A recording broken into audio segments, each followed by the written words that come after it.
Amen. You may be seated. The title of today's sermon is The Tongue, Small but Deadly. The tongue, small but deadly.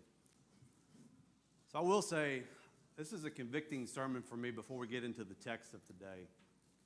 And I think each and everyone here will find it pretty personal if you honestly self-reflect on our lives. So I'm going to be preaching to the choir myself when I look in the mirror today. So I pray that you find your peace in this as well. So in 2018, a simple gender reveal party in Arizona used a small pyrotechnic device to celebrate a new life. Pyrotechnic, how many of you shoot guns, know what tannerite is? Makes a big, nice explosion when you hit it. That's what this was. But the moment it sparked, it ignited dry brush in the area. And within hours, flames spread uncontrollably. That single spark started what people know as the Sawmill Fire, which burned over 47,000 acres, destroyed wildlife and habitats, and cost more than $8 million to contain. That's in 2018. Figures now is probably about 10.5, 11 million. So that's before inflation ravaged everything. So all that from one moment, one spark, one careless action. And James uses that same image we talked about today, is the tongue is a fire in James 3 verse 6. And just like a spark can destroy a forest, one careless word can damage a reputation, a relationship, and even an entire church. The tongue, though small, you think of me, I'm 190-ish, plus or minus. My tongue, in relation to my whole body, is small, very small. But it's crazy how that directs my whole body, even in ways I don't really want to go. But it's capable of causing damage far beyond what we could ever dream of or anticipate or even think of. We all often underestimate the impact of what we say, but Scripture warns us from Proverbs 18:21 that our words carry the power of life or death.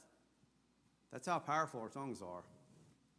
And it's a hard sermon to deal with because it's convicting when you work yourself through it.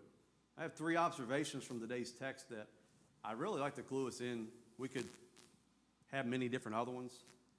But my first observation in verses 1 through 5a is the tongue has the power to direct. Our tongues have the power to direct. Verse 1 says, "Let not many of you become teachers, my brethren, knowing that as such we will incur a stricter judgment. For we all stumble in many ways. If anyone does not stumble in what he says, he is a perfect man." And we know there's no perfect people, right? Able to bridle the whole body as well. Now, if we put the bits in the horse's mouth, they will obey us and will direct their entire body as well. Look at the ships also. Though they are so great and are driven by strong winds and are still directed by a very small rudder, and it goes wherever that governor wants to, or the pilot. So also the tongue is a small part of the body, yet it boasts of great things. We see here in verse 1, when we calling out right off the bat, instructors, teachers, you're going to be held to a stricter standard because of this. It's a caution. Why would they just start right off at the get-go and say, hey, instructors, teachers, be careful because you're going to be held to a stricter judgment. Think of educators. You know, not only just, we think of the classroom as our formal education, but my mind breaks it down to church. My mind breaks it down to even more granular in the home.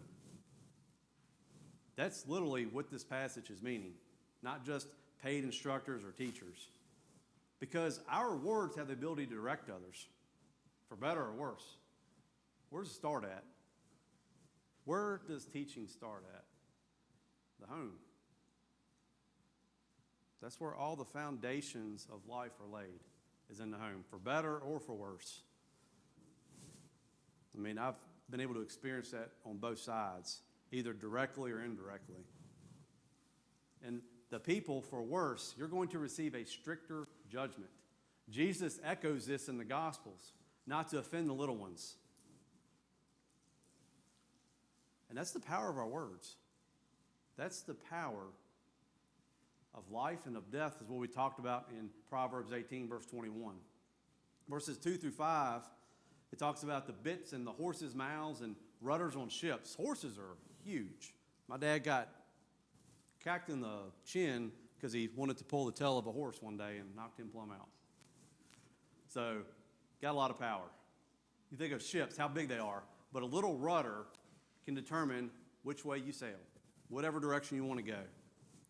And it just shows that these small tools, just like our tongues, they have a lot of great force to take something huge wherever it needs to go or wants to go. And just shows like our tongue is small, but in relation to my body, it's definitely very small. But it can control me to kill a relationship, to say something nasty and split up. Lord knows that's a lot of power. And James, when he was in the historical setting when he was writing this, the context was really a lot of towards these early churches. There was a lot of false teachers in every part of time, but really the part before and after Jesus' death and resurrection, there was a lot of false teachers.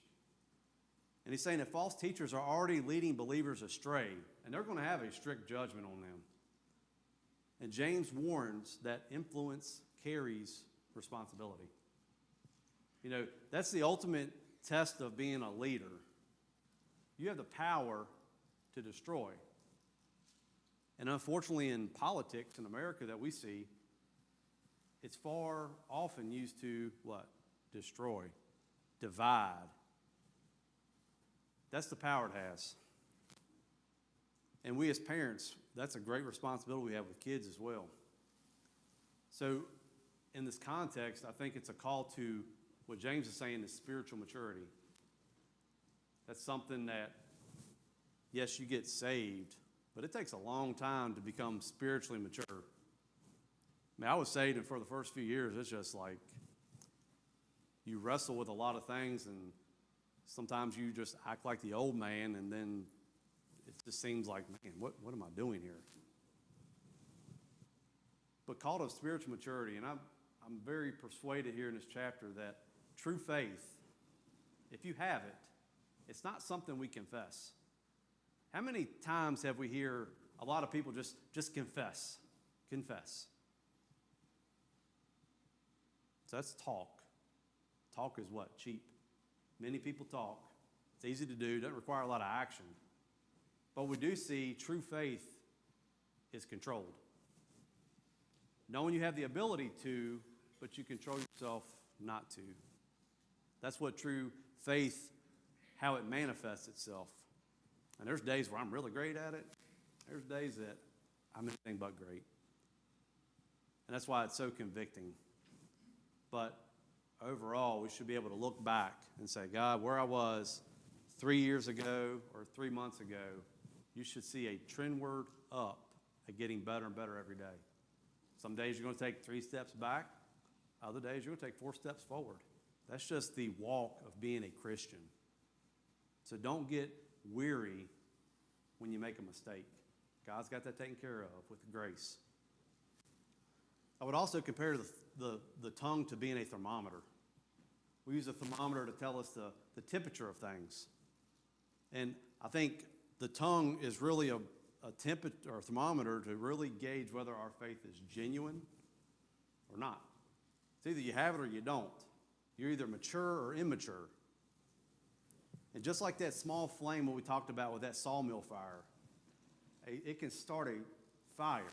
Just one word that's set in the right direction can start a fire that consumes a lot of things. And the tongue, just like that match, may seem insignificant.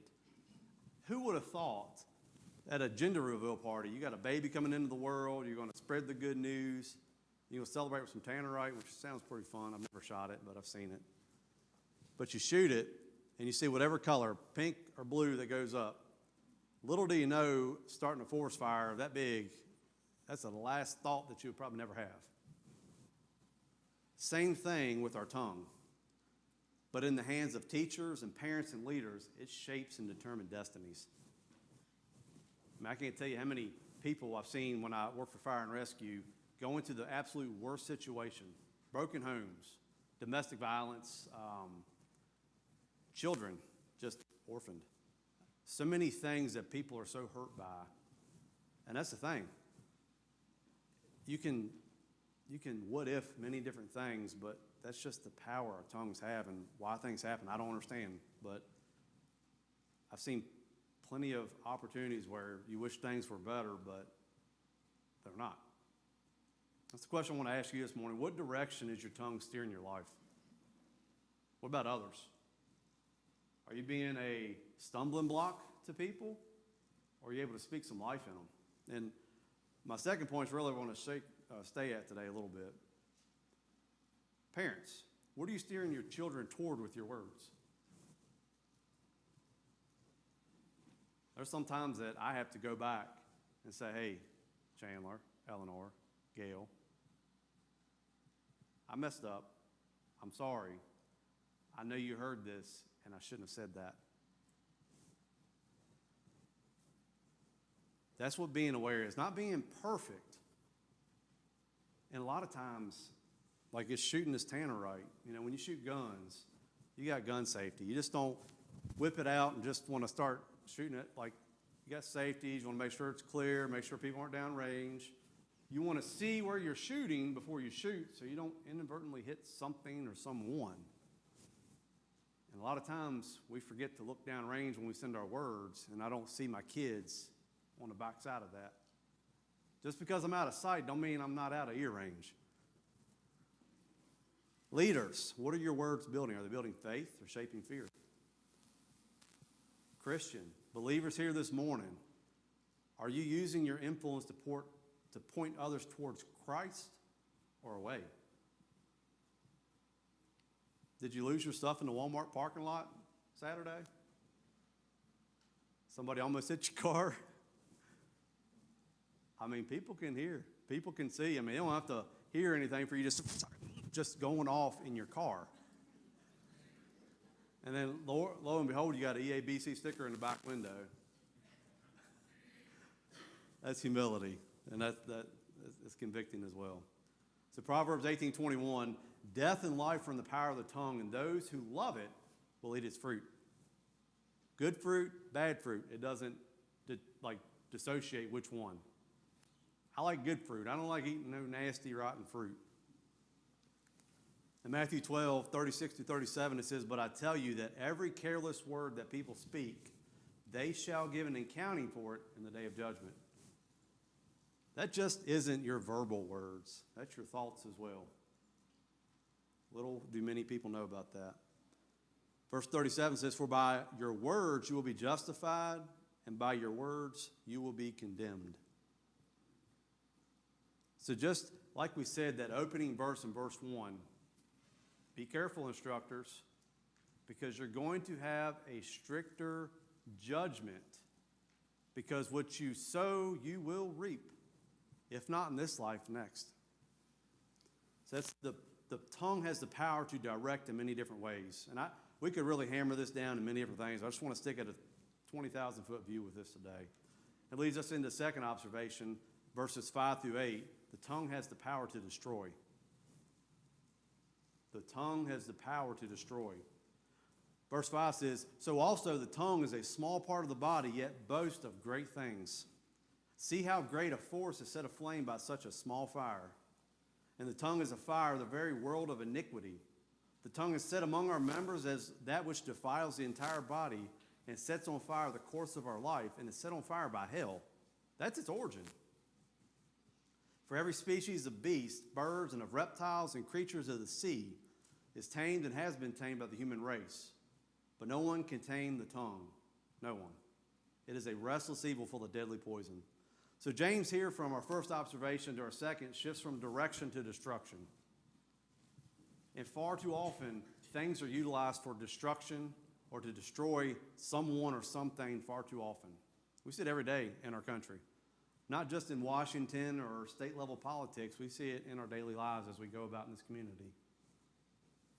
Fire here is used to describe the tongue as a source of corruption, spreading evil from the inside out. That's the source of our tongue and where the corruption is from the inside. Where do we have to point towards that from? Adam and Eve, right? That's where it all started. Words can burn relationships. They can ruin reputations and stir up division. And this isn't just, I'll use Pastor since he's not here. If I'm doing something in my life, it doesn't have to be him, it could be any Christian, and I'm doing something that is probably not aligning with God's will, it's okay to bring it to me in love and call it out.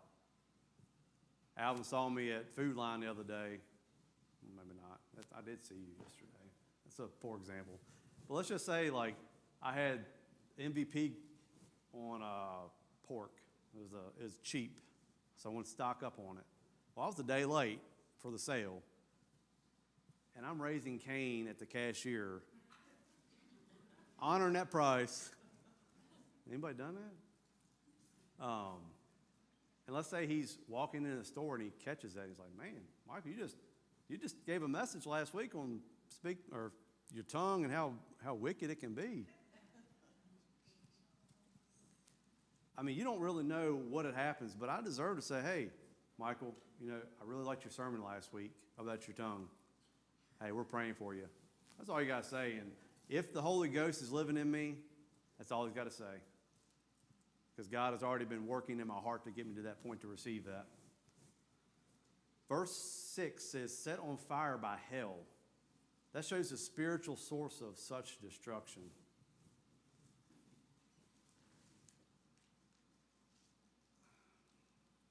I don't think there's anything worse than hell.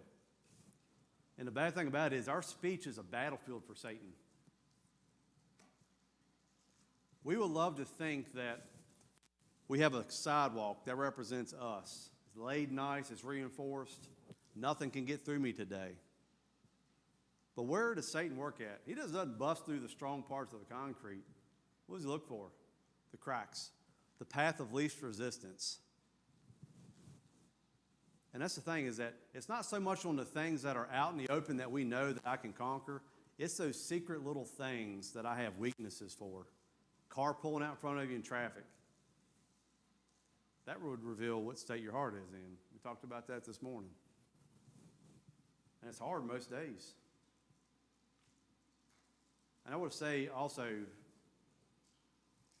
the power to destroy.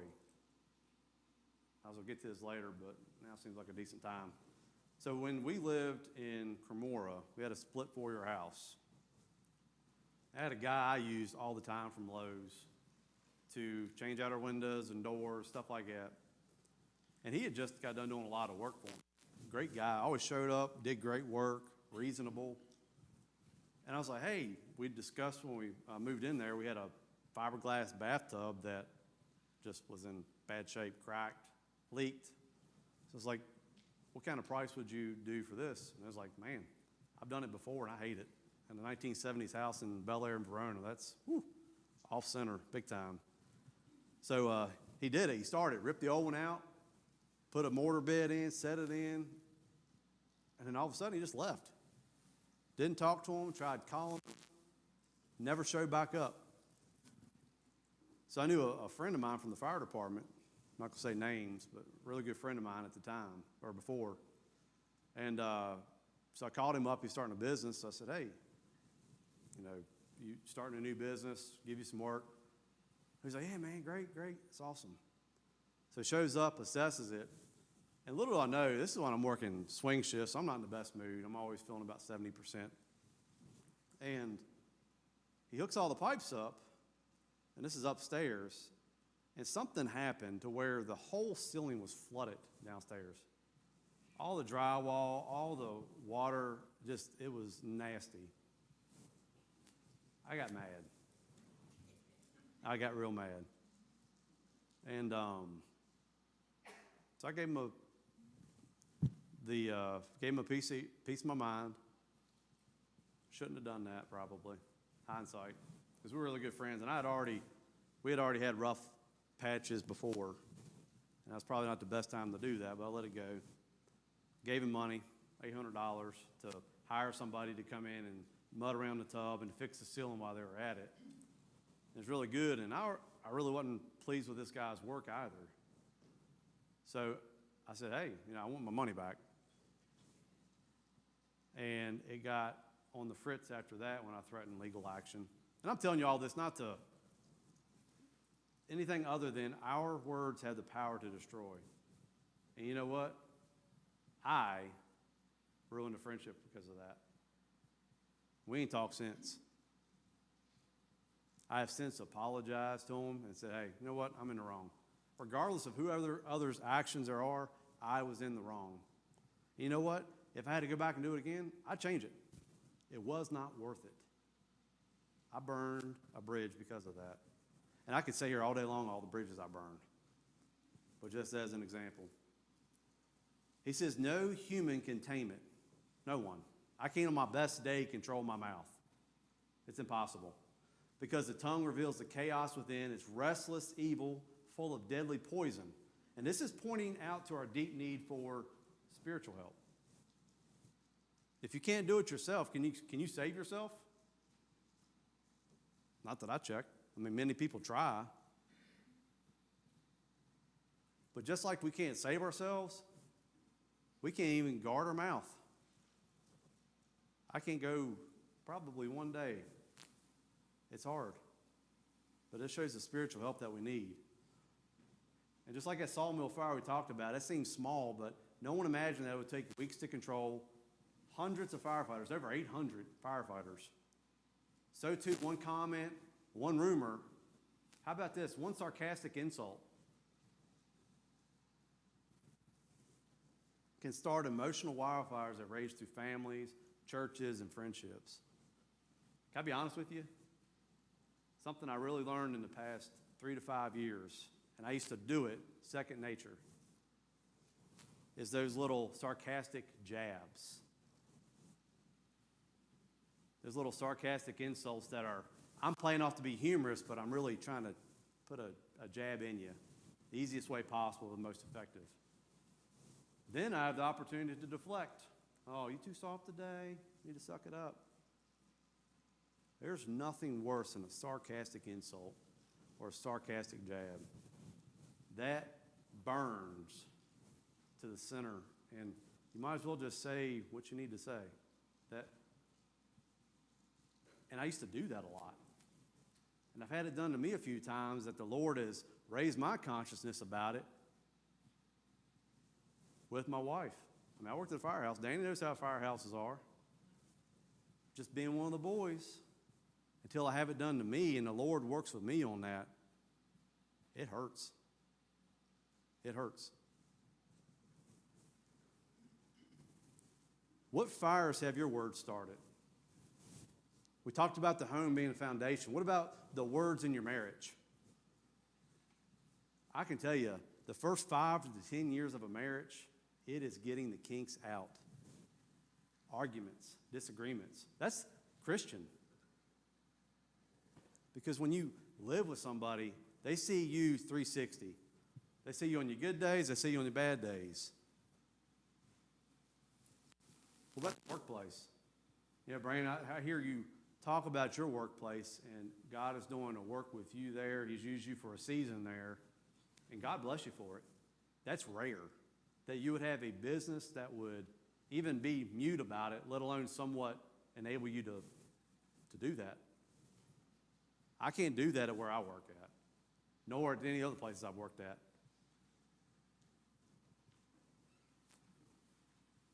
Church. Ain't no hurt like church hurt, is it?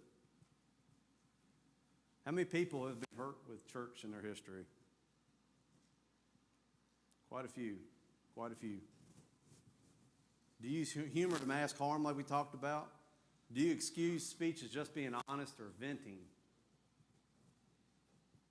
That's the call-outs here. It's not comfortable to talk about this. Is it comfortable to hear about this? No. I'm thinking of like, man, got that one, Michael. Oop, got this. Oop, forget about this one over here. Woohoo. Proverbs 16:27 says, a worthless man digs up evil, while his words are like scorching fire. A worthless man brings up evil, while his words are like a scorching fire. Anybody who brings evil, anybody who sets out to do harm with their words, they're worthless. Not saying they're worthless and cast aside from God. But if that's what your enjoyment is, I'd calibrate on some other things. Psalm 141 verse 3 says, "Set a guard, O Lord, over my mouth, and keep watch over the door of my lips." So who can tame the tongue? From today's text, nobody can tame a tongue. Nobody. But it's great here in Psalm 141 verse 3, it says, "O Lord, set a guard over my lips and keep a door over my mouth." That kind of shows you that we have a spiritual need, and we can only have a spiritual solution for that need, much like salvation. So the tongue has the power to direct, the tongue has the power to destroy. But our last observation is the tongue reveals the heart. Your tongue reveals your heart. Verse 9 through 12 says, "With it we bless our Lord and Father, and with it we curse men who have been made in the likeness of God. From the same mouth come blessing and cursing. My brethren, these things ought not to be this way. Does a fountain send forth out of it the same both opening both fresh and bitter water? Can a fig tree, my brethren, produce olives, or a vine produce figs? Nor can salt water produce fresh." So here James directly confronts that hypocrisy of dual speech. Praising God while cursing men. Praising God, cursing men. That just sounds like a contradiction. That sounds impossible. But we do it, and we don't even know we're doing it. You can leave here today and say, "Thank you, God, for a good service. Appreciate it."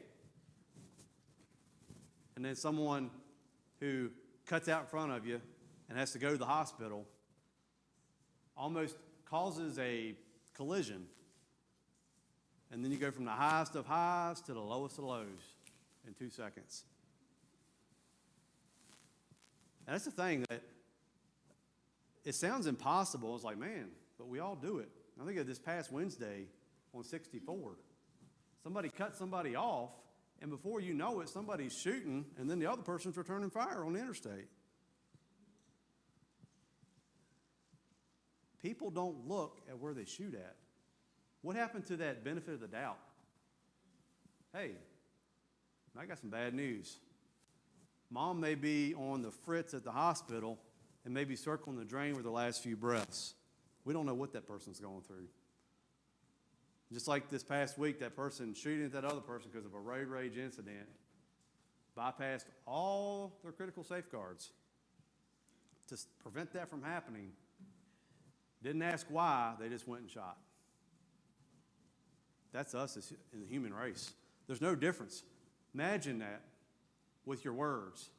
Brandon, you looked at me weird, so I'm going to leave here and I'm going to assassinate your character with everything I can think of because you looked at me wrong. Shame on me, because you know what? I could have said, man, you may have just had some sour candy, may have had some bad fruit, pain in your stomach, who knows? And what I could have done is say, hey, everything okay? You know, we good? Yeah. Why you ask? I was checking. I just seen you had a face. I didn't know if I did something to.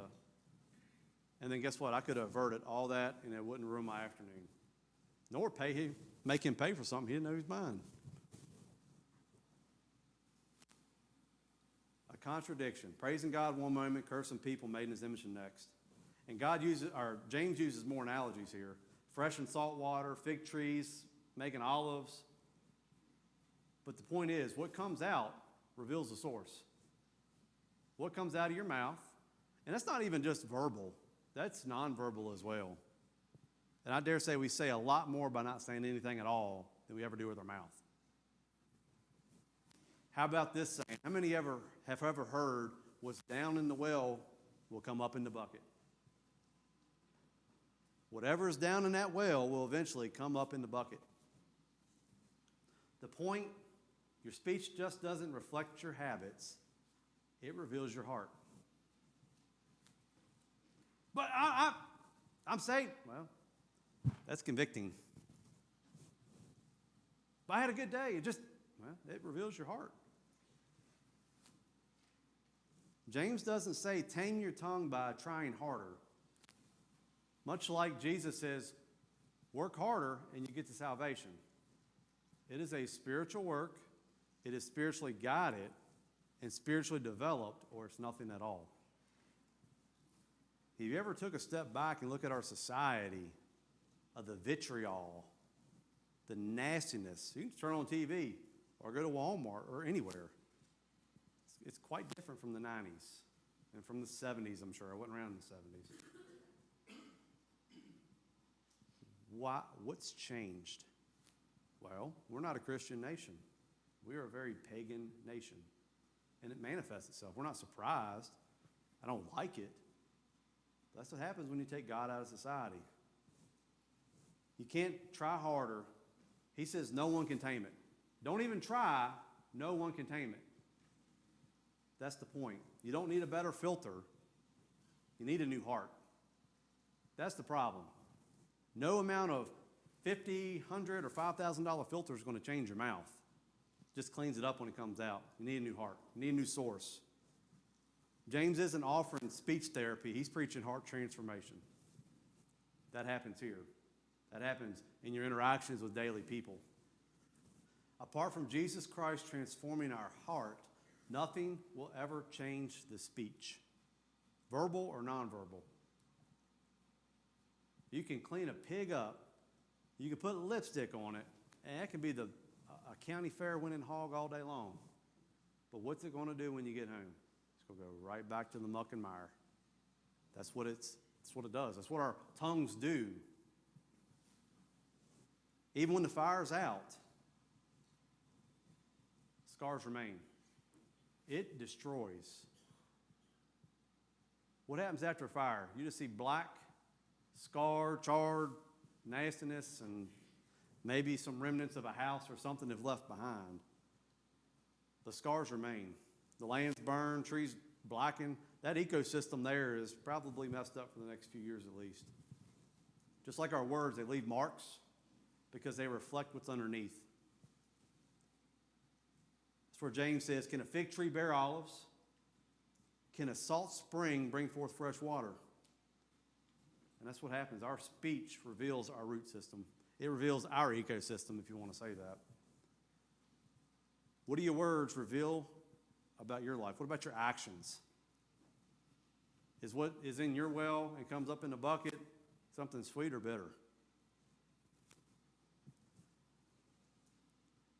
How do you speak to your spouse or your children when no one else is watching? How about after a bad day? It's hard. The maturity of our faith is reflected in how we speak. And I can tell you at best, in the church as a whole, we have a lot of immature people. Because it's so willy-nilly, just like somebody who, at my land, I'm fortunate that I have a backyard that slopes down, and I got land that is owned that kind of banks itself up, so I got a naturally great area to shoot pistols or whatever you want.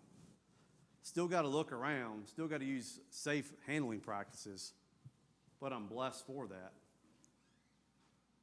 And the reason I use that as an analogy, too often people about, Alvin, pick on front, I'll pick on you. It's so easy, instead of saying, hey, whatever you did. I don't know what you did this week. But he did something to upset me. It is so easy to go right outside this door and get right in that car and to fill you full of holes. Not even just, that's what our words do. It's so easy and convenient just to talk about somebody. It takes a bigger person to say, hey, I'm sorry I messed up, or hey, you said something I didn't like. Even if he agrees with it or not, at least you have the common decency to at least clarify before you just start assassinating character behind the scenes. And it's just like, as soon as you get out of the door, bam.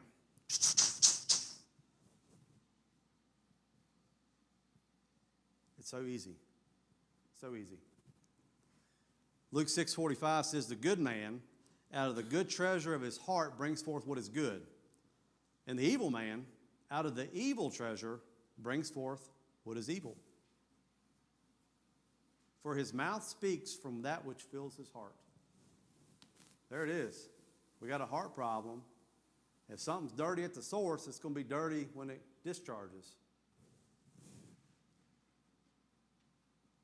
And Jesus talks about this, a bad tree can't bring forth good fruit, and a good tree can't bring forth bad fruit. Same analogy, same context with that. Matthew 15:18 says, but the things that proceed out of the mouth come from the heart, and those defile the man. The tongue reveals what's in the heart for third observation here. Something to consider is, did you know that your most powerful testimony as a Christian is how you treat others after the church service? Your most powerful testimony as a Christian is how you treat other people after church is over. That's who you are. You can be pretty Sunday morning, but if Monday morning is different, that's who you are.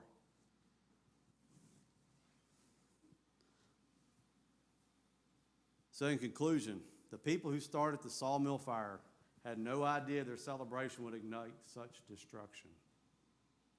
But it only took one spark. One tongue can ruin lives or restore them. It can ignite destruction, or it can spark some hope.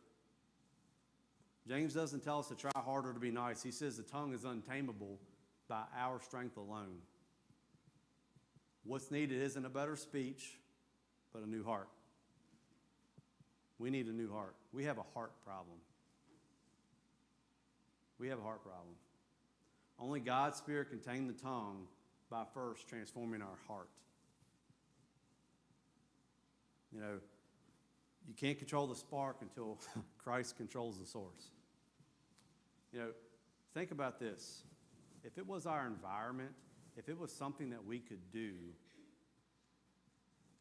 they would have never failed in the Garden of Eden.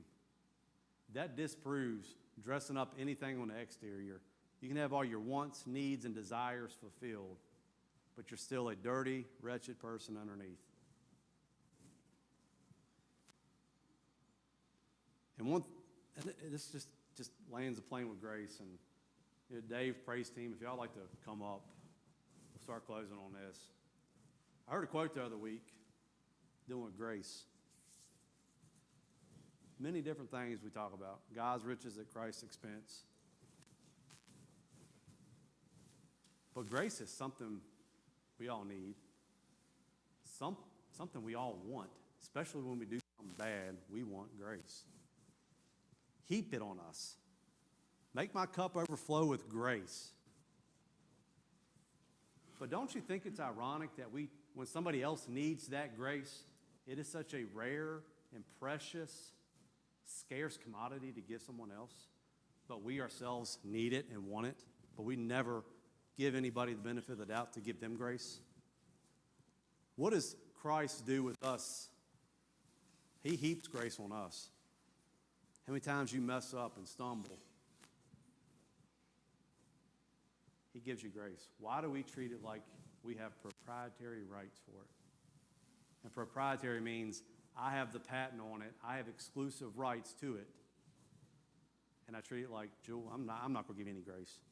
And then next week, Jewel, I need grace. Please forgive me. But the week before, I didn't give her any. That reveals a heart issue.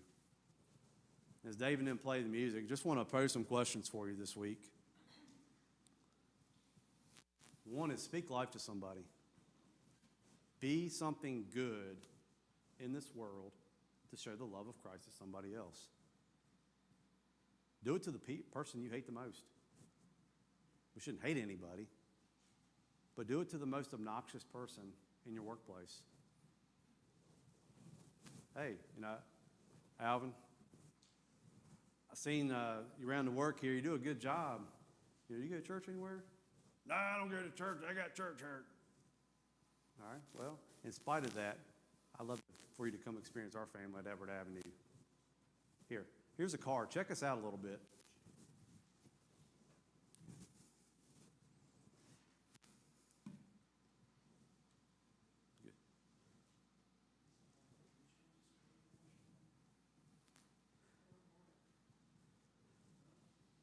What about this? Confess a careless spark. The Bible talks about us as Christians being blameless before all men. Much like my best friend that I burned a relationship with, I want to be blameless in God's eyes. So that means stepping into some uncomfortable situations, leaning in by faith, burying the hatchet, even if I'm not in the wrong of it. Each of us have burned relationships with that. You can tell somebody you're sorry. Well, you don't know what they... Grace. Not a rare, precious commodity that you control. It's something we all need, we all want. And treat others the way God treats us. Long-suffering. Benefit of the doubt. Be blameless in people's eyes. So as we go to our Lord in closing, just reflect. Where's your part of that puzzle at? And you come up here to the altar and get that situated, confess before God. Or if you know you have a heart issue, my mouth has a problem. I need a new heart. We can get that situated.